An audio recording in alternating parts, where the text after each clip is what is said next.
Wake that ass up early in the morning. The Breakfast Club. Let's get in some front page news. Now, last night in sports, the Pacers tied the series. They won 108-91. The series is tied 3-3. Game 7 is Sunday at 8 p.m., and we'll see what happens. Also, the Buss family is set to sell the Lakers to Mark Walter. Now, Mark Walter also owns the Dodgers, correct? Yes, they're selling it for $10 billion, which is crazy. But, woo, that's a lot of money. What's up, Morgan? Hey, y'all. Hey, how we feeling on a Friday? Oh, you already know, girl. Good. Yes, cheers to the mother weekend, okay? Let's get into it. All right, so first on front page, the White House says President Trump has a time frame for when he will make a decision about the possible intervention, U.S. intervention, into the Israel-Iran conflict. Yesterday, during a White House press briefing, Press Secretary Caroline Leavitt spoke on the conflict, saying she had a message from the president, directly from the president. Let's take a listen to her comments. I have a message directly from the president, and I quote, "Based on the fact that there's a substantial chance of negotiations that may or may not take place with Iran in the near future, I will make my decision whether or not to go within the next 2 weeks." So White House Press Secretary Caroline Leavitt went on to say President Trump's stance that Iran can't have a nuclear weapon shouldn't come as a shock, and added that the president will always choose diplomacy if possible. Let's take a listen to the remainder of her comments. The president has made it clear he always wants to pursue diplomacy, but believe me, the president is unafraid to use strength if necessary. And Iran and the entire world should know that the United States military is the strongest and most lethal fighting force in the world. So there has been wide speculation whether Trump will authorize the use of U.S. bunker-busting bombs to take out Iranian nuke facilities. The president has expressed concern over Iran for years and has long maintained the stance that they cannot have a nuclear weapon. Meanwhile, Senator Ted Cruz... I do have a question. So just as far as right now, we're just shooting down Iran's missiles, right? That's our only involvement to this day, right? No. Right now, we're just... waiting for 2 weeks, essentially. Those I believe those are coming from Israel, the defense. Okay. I believe that we're not involved at all. At least that's the stance that we have been taking as of right now. But did you see that it was a set down between Ted Cruz and somebody where the Tucker guy Carlson. Yes. Yes. He actually Let's get did into say that. that. We got that. So, go ahead, girl. Yeah, so we could get into that real quick. In fact, we could just run right into the audio. There's a clip that shows conservative personality Tucker Carlson quizzing Texas Senator Ted Cruz about the population of Iran, and they had a little bit of a spicy exchange. Let's take a listen to that audio. I don't know the population. At all? No, I don't know the population. You don't know the population of the country you seek to topple? How many people live in Iran? 92 million. Okay. Yeah, How could you not know that? You don't know anything about Iran. So okay, actually, I am not the Tucker Carlson expert on Iran. You're a senator who's calling for the overthrow of the government. You're the one who don't know anything about the country. No, you don't know anything about the country. You're the one who claims they're not trying to murder Donald Trump.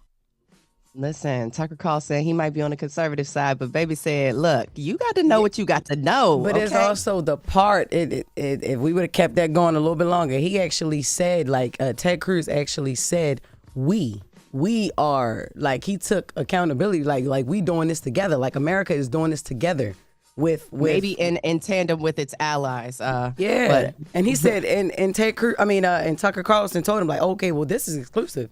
You're breaking this right here. You're saying that we're involved. What are you talking about? And then he changed it to no, we're supporting them doing that. No, we're exactly, because Israel is our ally. No, as of right now, we are not involved in this. Gotta be careful. War.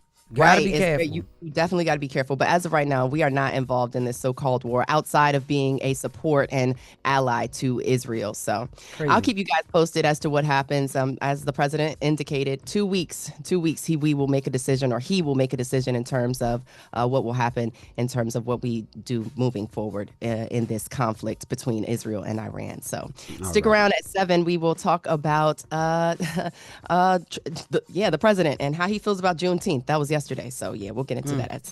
All right. Everybody else, get it off your chest. 800-585-1051. If you need to vent, phone lines are wide open. Maybe you had an amazing Juneteenth, or maybe it was a horrible one. Maybe you want to get at your baby mama, your baby daddy, whatever it may be. Get it off your chest. 1-800-585-1051 is the Breakfast Club. Good morning.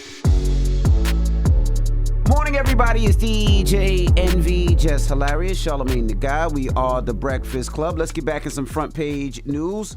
Now, last night, the Pacers beat the OKC, or I should say the Thunder, 108-91. The series is tied 3-3. Game 7 is this Sunday at 8 Eastern time. All right. Now, also, the Buss family, that's the family that's owned the Lakers for a long time now, they are selling the organization to Mark Walter for $10 billion. Now, Mark Walter also owns the Los Angeles Dodgers. So I believe that she'll still be a governor for the team, but they are selling it for $10 billion, which is a lot of money. Damn. All right, what's up, Morgan? All right, y'all, so let's get back into it. I hope you enjoyed your Juneteenth because apparently this president, President Trump, he's not too fond of people having the day off. In a post on Truth Social, Trump wrote, quote, "Too many non-working holidays in America. It is costing our country billions of dollars to keep all of these businesses closed. The workers don't want it either. Soon we'll end up having a holiday for every once working day a year." Not sure what he meant there. It must change if we are going to make America great again. Now, during a White House briefing yesterday, Press Secretary Caroline Leavitt was asked if President Trump planned to mark the occasion, Juneteenth, in any way with a celebration of sorts. I mean, she was asked the question twice. Let's take a listen. Does the president plan to commemorate the holiday today or make any comment on it? I'm not tracking his signature on a proclamation today. I know this is a federal holiday. I want to thank all of you for showing up to work. We are certainly here. We're working 24/7 right now. Nikki, go ahead. Actually, that was my question. Will he plan to mark Juneteenth in any way, either today or with an event later on, maybe next week? Sure. I just answered that question for you. Yeah, so she said, I said what I said. And for those who don't know, that Juneteenth commemorated the end of slavery in the U.S. June 19th, 1865 is when slaves in Galveston, Texas found out 2 years later that they were free. Which is so crazy because I feel like even with Juneteenth, I feel like a lot of places don't take it as serious as we should. Like kids still had school yesterday. You're like, oh, really? Yes. Like, you know, it was supposed to be a national federal holiday where everything was closed, but kids still had school. Wow. Which is wild. You know what I mean?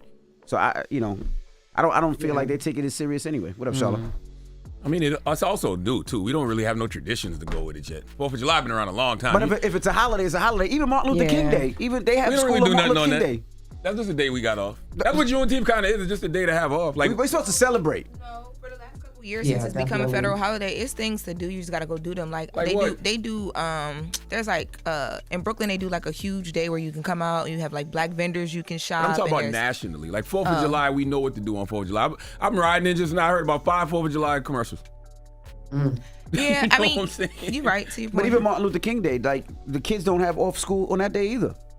Yeah, but like you said, it is fairly new in terms of it being a federal holiday. I mean, Biden signed the proclamation in 2021. So to your point, Charlamagne, we just got to create whatever the official statement is. Like you said, on 4th of July, you know you're going to have cookouts and fireworks. So what's the food? What we do on Juneteenth. Turkey wings, fried chicken, mac and cheese. Yes, that's now you into another culture now. But yeah, that's what it should be. All make it all the way black, food. Jess. If we're gonna make it black, go all the way back to the diaspora. Include them all, okay? Yes. All right, well, let's move on, guys. Tensions continue to rise here in the United States when it comes to matters of ICE and immigration. The White House says sanctuary cities will increasingly be targeted by ICE. Press Secretary Caroline Leavitt said Trump is securing the homeland, noting not a single illegal alien was released into the U.S. last month. She also touted the decrease of illegal immigrant crossings at the southern border. Let's take a listen to her comments.